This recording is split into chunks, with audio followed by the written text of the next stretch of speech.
Exode chapitre 27. Tu feras l'autel en bois d'acacia. Sa longueur et sa largeur seront de 2,5 mètres. Il sera carré. Sa hauteur sera d'1,5 mètre. Aux 4 coins, tu feras des cornes qui sortiront de l'autel et tu le couvriras de bronze. Tu feras pour l'autel des cendriers, des pelles, des bassins, des fourchettes et des brûle-parfums. Tu feras tous ces ustensiles en bronze. Tu feras à l'autel une grille en bronze en forme de treillis et tu mettras 4 anneaux de bronze aux 4 coins du treillis. Tu le placeras sous le rebord de l'autel, dans la partie inférieure, et il arrivera à mi-hauteur de l'autel. Tu feras des barres pour l'autel, des barres en bois d'acacia, et tu les couvriras de bronze. On passera les barres dans les anneaux, et elles seront des 2 côtés de l'autel quand on le portera. Tu le feras creux, avec des planches. Il sera fait tel qu'il t'est montré, sur la montagne. Tu feras le parvis du tabernacle.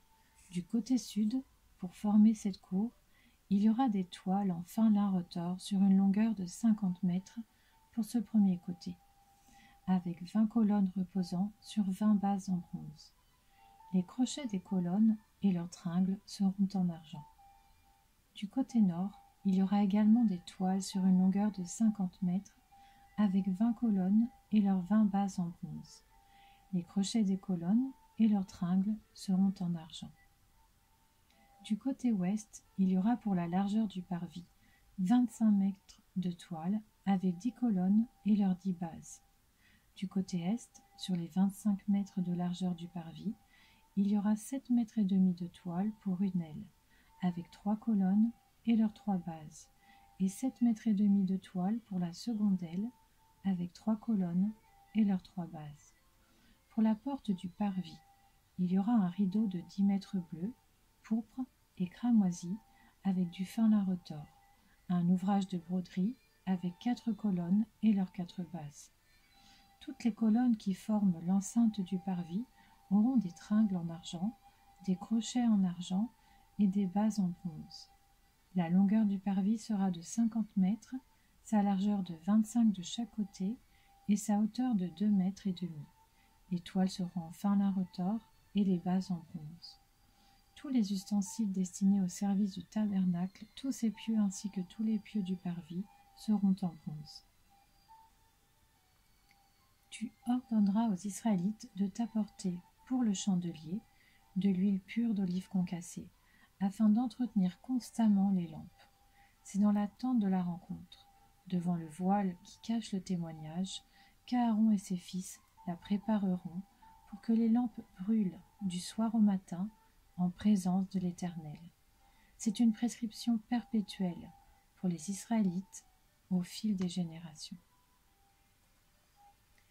Exode chapitre 28. Fais approcher de toi ton frère Aaron et ses fils. Prends-les parmi les Israélites pour qu'ils me servent en tant que prêtres. Il s'agit d'Aaron et de ses fils, Nadab, Abihu, Éléazar et Ithamar.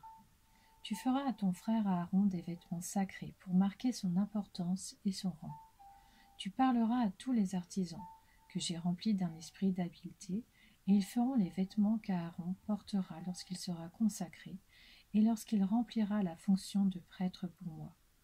Voici les vêtements qu'ils feront: un pectoral, un éphod, une robe, une tunique brodée, une tiare et une écharpe. Ils feront des vêtements sacrés destinés à ton frère Aaron et à ses fils lorsqu'ils rempliront la fonction de prêtre pour moi. Ils emploieront de l'or, des étoffes teintes en bleu, en pourpre, en cramoisi et du fin lin. Ils feront des fodes en or, en fil bleu, pourpre et cramoisi, et en fin lin retors. Il sera fait selon l'art du brodeur. On y fera 2 bretelles qui le relieront par ses 2 bords. C'est ainsi qu'il sera assemblé. L'écharpe sera faite du même matériau que l'éphod et fixée sur lui. Elle sera en or, en fil bleu, pourpre et cramoisi, et en fin lin retors. Tu prendras 2 pierres d'onyx et tu y graveras les noms des fils d'Israël. sinon sur une pierre, et les 6 autres sur la seconde pierre, d'après leur ordre de naissance. Tu graveras les noms des fils d'Israël sur les 2 pierres, comme le fait un graveur de pierre, un graveur de cachet, et tu les entoureras de montures en or. Tu mettras les 2 pierres sur les bretelles de l'éphod en souvenir des fils d'Israël, et c'est comme souvenir qu'Aaron portera leur nom devant l'Éternel sur ses 2 épaules. Tu feras des montures en or ainsi que 2 chaînettes en or pur, que tu tresseras en forme de cordon, et tu fixeras aux montures les chaînettes ainsi tressées. Tu feras le pectoral du jugement selon l'art du brodeur. Tu le feras avec le même matériau que l'éphod, en or, en fil bleu, pourpre et cramoisi, et en fin lin retors. Il sera carré et double. Sa longueur et sa largeur seront de 25 cm. Tu y enchâsseras une garniture de 4 rangées de pierres. Première rangée, une sardoine, une topaze, une émeraude. Deuxième rangée, une escarboucle, un saphir, un diamant. Troisième rangée, une opale, une agate, une améthyste. Quatrième rangée, une chrysolite, un onyx, un jaspe. Ces pierres seront enchâssées dans leur monture en or. Il y en aura 12, d'après les noms des fils d'Israël. Elles seront gravées comme des cachets, chacune avec le nom de l'une des 12 tribus. Tu feras sur le pectoral des chaînettes en or pur, tressées en forme de cordon. Tu feras 2 anneaux en or sur le pectoral, et tu les mettras aux 2 extrémités du pectoral.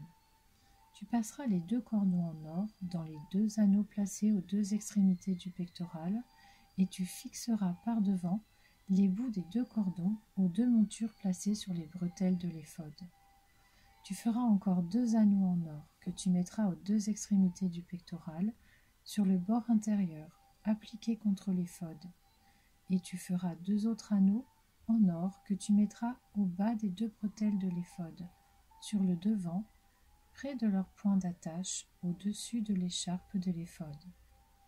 On attachera le pectoral par ces anneaux aux anneaux de l'éphod avec un cordon bleu, afin que le pectoral soit au-dessus de l'écharpe de l'éphod et qu'il ne puisse pas se séparer de l'éphod. Lorsque Aaron entrera dans le sanctuaire, il portera sur son cœur les noms des fils d'Israël, gravés sur le pectoral du jugement, pour en garder à toujours le souvenir devant l'Éternel. Tu placeras dans le pectoral du jugement l'Urim et le Thummim, et ils seront sur le cœur d'Aaron lorsqu'il se présentera devant l'Éternel. Ainsi, Aaron portera constamment sur son cœur le jugement des Israélites lorsqu'il se présentera devant l'Éternel. Tu feras la robe de l'éphod entièrement en étoffe bleue. Au milieu, il y aura une ouverture pour la tête, et cette ouverture aura tout autour un ourlet tissé, comme l'encolure d'un habit en cuir, afin que la robe ne se déchire pas. Tout autour de la bordure, en bas, tu feras des grenades de couleur bleue, pourpre et cramoisi intercalées avec des clochettes en or. Une clochette en or et une grenade. Une clochette en or et une grenade sur toute la bordure de la robe. Aaron la portera pour faire le service. Quand il entrera dans le sanctuaire devant l'Éternel, et quand il en sortira, on entendra le son des clochettes, et il ne mourra pas. Tu feras une lame en or pur, et tu y graveras comme le fait un graveur de cachet. Sainteté à l'Éternel. Tu l'attacheras avec un cordon bleu sur la tiare, sur le devant de la tiare. Elle sera sur le front d'Aaron. Ainsi, Aaron sera chargé des fautes commises par les Israélites lorsqu'ils m'apporteront toutes leurs saintes offrandes. Elle sera constamment sur son front, devant l'Éternel, pour qu'il leur soit favorable. Tu feras la tunique en fin lin. Tu feras une tiare en fin lin et une ceinture brodée. Pour les fils d'Aaron, tu feras des tuniques ainsi que des ceintures et des coiffes pour marquer leur importance et l'honneur de leur rang. Tu en revêtiras ton frère Aaron et ses fils avec lui. Tu les désigneras par onction. Tu les établiras dans leurs fonctions, tu les consacreras, et ils seront à mon service en tant que prêtres. Fais-leur des caleçons en lin pour couvrir leur nudité. Ils iront des reins aux cuisses.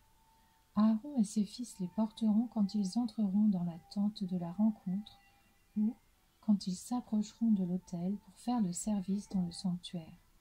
Ainsi, ils ne se rendront pas coupables et ne mourront pas.